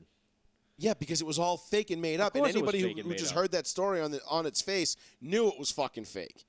Literally, it takes about 6 seconds of processing that to be like, yeah, I'm gonna go with no on that. Durant's not wrong. Boston fans are fucking wild, dude. Oh, I've literally had to fight my way out of Fenway, Gillette, like everywhere. I took you to a practice, and people were like, "Hey, man, I'd totally start shit with you if you weren't so tall." And I'm right there in my Patriots gear. Big. Oh, big. Sorry. And I'm like, people are fucking just stupid. Like, people being stupid in the area. Absolutely. But it was all in good fun, though. Like, I showed up to the Patriots joint practice, or their highlight big primetime practice in a Von Miller jersey the year after we won the Super Bowl. Yeah. And guys are like, man, fuck you. Like, but that's expected. I wore the jersey to get that reaction. Yeah, I go on vacation. I didn't come home and be like, these racist Boston fans, if I was wearing a Bill Romanowski jersey, they wouldn't be telling me to fuck myself. No. I go to Miami. Well, I went to Miami after I got married, and I went on my honeymoon. I wore all my Patriot stuff to get on the boat. The amount of people that were Miami fans that gave me shit. Switching topics a little, though. Yeah, go ahead. I think Boston fans who think they shouldn't do the deal for KD, I think they're out of their minds. Oh, I think KD's a piece of shit, but I'll still do the deal. Yeah, I still think if you're Boston, look, I just said it 20 minutes ago. You get KD, you're in the driver's seat in the East. I don't know about driver's seat. Driver's seat. I feel KD's a little old. Yeah, with the Brogdon move too. I mean, yeah, that puts the Celtics. That puts the Celtics top number one team in the East. I say top 2. Horford, KD, and Robin Williams. That's a pretty good starting 5. Yeah, I agree. I think it puts. I don't know if it puts Boston over the top because I still think the West is stacked. But it definitely gives you a shitload better chance against Golden State should you have a rematch against them. Sure does. I think Boston had to try this, in my opinion. I mean, the only thing imagine he goes to the Heat. Forget it. He's probably going to the Heat. I mean, let's be real. It feels like that's what's going to happen. To be honest, Riley's a boss. That's what he does. He makes moves. Yeah, I mean, they lost LeBron, and they put a team together right back in contention with Butler and Bam. I mean, listen, all the Heat will do is they'll keep Jimmy Butler, and they'll say, anybody else on the table. You want fat Kyle Lowry? You can have him. You want Bam, who's actually great? You can have Bam. They have great depth, but that's Pat Riley's specialty is just finding good talent and just coaching them up. That's always been Pat Riley's specialty. So if he says, hey, just let me keep Jimmy Butler, and you can have anybody else you want, the Heat's a serious team all of a sudden with Jimmy Butler and Kevin Durant. You goddamn right they are. That's why I'm positive he's going to the Heat. But I also think the Celtics are a serious team with Jason Tatum and Kevin Durant. I think they take a step back defensively. I feel like we're too chicken. We're too chicken. We're not going to listen. I still think they're good. I still think they're good enough to do it. Hey, I'm gonna get out of here and let you guys finish the show. But all right, it's been real, guys. Appreciate it. Hey you, Joe, I got a proposition for you. What's up? The next football party we have at your house, I want to challenge you to throw in the football contest. I feel like I could throw it farther than you. I mean, we all know I could throw it farther than darkness. We all know that. Yeah, I mean that's probably true. I haven't thrown a football in I don't know, 3 years. But I could practice a little bit. I could probably warm up. I feel like I could still get a 60-yard bomb out of my right arm. Not me. Just one time. Not even close. But yeah, I'm with it. Yeah, next party, man. We'll have to. We'll do it. I feel like I could outthrow you with these guns. Yeah. All right. Well, we'll see. We'll see what happens. I'm with it. I'm always up for a good challenge. Last time I got challenged in one of these, I lost by a cunt hair. Yeah, I mean, you'd smoke me in darts, so I mean, that's I had to look not for something else. Yeah, that's not. But that's most people though, so don't feel bad. Hey, it's been real, guys. Nice talking with you, man. All right, bud. Talk to you later. Later. All right, well, we'll end it there. We'll keep the David Ortiz. All we got to really say about David Ortiz being immortalized is hose mad. That's a hilarious hat that he wore. That was the best hat ever. And every time I see a Yankees fan crying that David Ortiz is in the Hall of Fame, I'm just going to post that picture of him smiling ear to ear with that famous David Ortiz smile and the hose mad hat on. I just absolutely love all the stories. Are the Yankees going to win the World Series this year? Probably. Probably going to get Juan Soto in a couple of days. They're probably going to win the World Series. Or at least be in the ALCS against the Astros. Dude, I just don't get baseball right and now. It's I'm telling you. Hose mad. Hose mad. Shout out to our boy David Ortiz. Played on the Red Sox when everybody actually cared about the Red Sox. Now everybody hates the ownership group and doesn't understand what the fuck. Well, you know what? It's the good thing is if you hate the ownership of the Red Sox, the feeling is mutual. I'm not going to join. They hate you too. I'm not going to join it. They hate you. I know. They literally come out and tell you that you're racist, you're a piece of shit, you're a middle-class white male, Sean. They hate you. That's very true. They fucking hate you. And then they tell us, hey, we really can't afford Xander and Rafael Devers. It's like, all right, we have to keep one of them. And they're like, no, you don't get it. We can't afford any of them. It's like, what you mean? But we can afford Chris Sale while he's on IR. But like that's what the most infuriating part about being a Red Sox fan is right now is that we're under the salary cap by a lot, and then like we can't afford either of these guys. And you're looking around, you're like, the fuck? What do you mean? Ticket prices are going up exponentially. So we got the really expensive white pitcher, but we can't afford the too expensive black guys. We have one pitcher. Everyone else is hurt. I don't know. I'm just so frustrated. Starting to wonder who the real racists are here. And you then, can change the name of Yawkey Way all you want, John Henry, but we're on to you. And then everyone complained when they got Bloom. They're like, you better not do the Tampa route where you go cheap. They're doing the Tampa route. And then he's just like, and you can just see Haim. Like, I can't stand that name. Just call him Chaim. Haim is just like, ooh, baby, the draft picks I'm going to get for all these guys in a couple of days. If they trade away X and Devers, I'm not watching the Red Sox again until Henry sells the team. I haven't watched a Red Sox game since they were in the ALCS against the Astros. I watch from time to time. I don't have time, though. It's too many games. They're gone all. I've watched the Yankees. I've watched the Astros. I've watched the Dodgers. I've watched the Giants. I've watched the Padres. If they trade. I've watched the Mets. I've watched. Who else have I had? I've watched a plethora of games. Not once. I will not. You could tell me right now you're getting free box seats to Fenway. You don't even have to drive in. We're going to limo you in. VIP parking. Everything's on the house. You can even go hang out in the clubhouse. All right, shut up. I'm going. No. Shut up. Not a chance in hell. Come on. Nope. You can go in Yankees gear. Not doing it. Shut the hell up.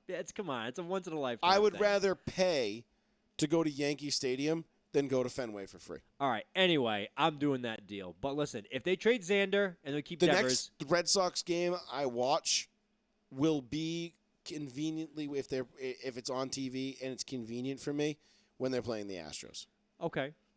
But this right now, this moment is John Lester 2.0 all over again. They're like, oh, we really can't afford John, and we lowballed him.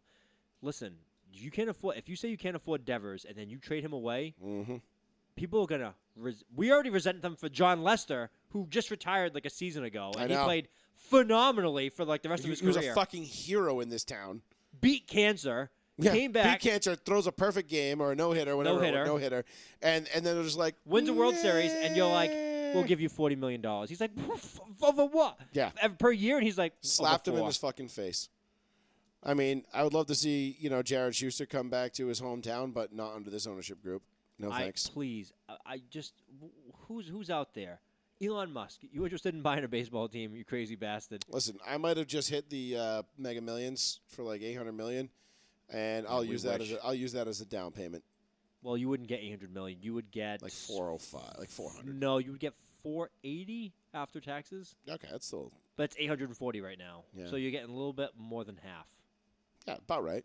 $480 million. That You know what? sucks, I wouldn't though. even buy it. I wouldn't even buy it. You know what I would do? I would just go buy a WNBA team and then fold it. To be fair, I'd buy a WNBA team and then just be like, yeah, we're done. Bye. You're all fired. Go away. like here's my Doing you problem. a favor. I know we have to pay taxes. I get it. Whatever.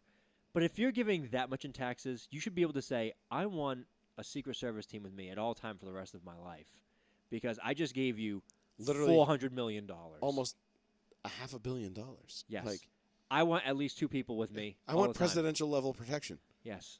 Yeah, it's crazy. What would be wrong with asking? Isn't for that such? It's just taxation is theft, and I'm that not. much? I'm not gonna. It's just that meme. Like, all right, please don't get political. Me after 2 beers.